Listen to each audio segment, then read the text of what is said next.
You go to any one of the health centers and we can identify shortages. So don't come here and try to tell us that there aren't shortages.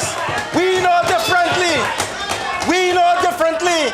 And more so, what is important is that the patients in this country knows differently. Because when they go to the health center, they cannot get drugs and medication. So don't come here and pretend. PPP Shadow Health Minister Frank Anthony commencing Tuesday's debate in the National Assembly on a very fiery note. The opposition member of parliament then told the House of favored suppliers of pharmaceuticals. Many of these favored importers of pharmaceuticals does not have license to import the pharmaceuticals in this country. Many of them are not registered with the Food and Drug Administration.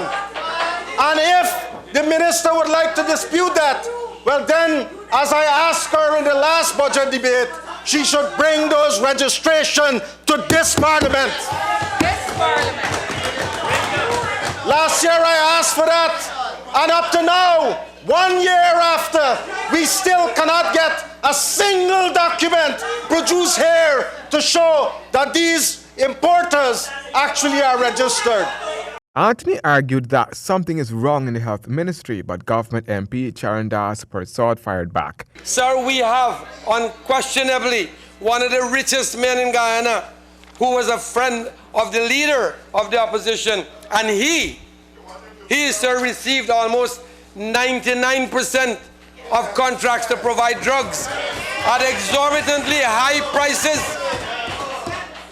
Mr. Speaker, I would like to ask the honourable member if that individual received drugs as a result of proper tendering, or was he just given the contracts? The MP cautioned that those who live in glass houses should not throw stones. He talked about the opposition has ignored progress made by the government in the health sector since it assumed office. The MP did not contain his arguments to the health sector only. In fact, the Berbice River Bridge also formed part of his rebuttal. Your Honour, sir, that contract for the bridge was not drafted and signed by us, this government. It was signed years ago by the PPP.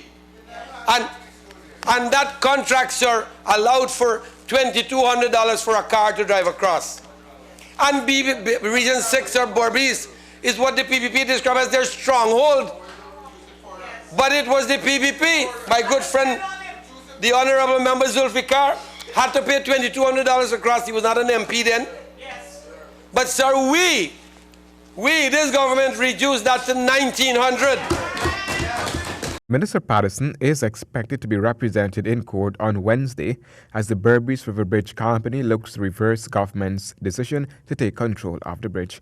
Handel Luncan, HGP Nightly News.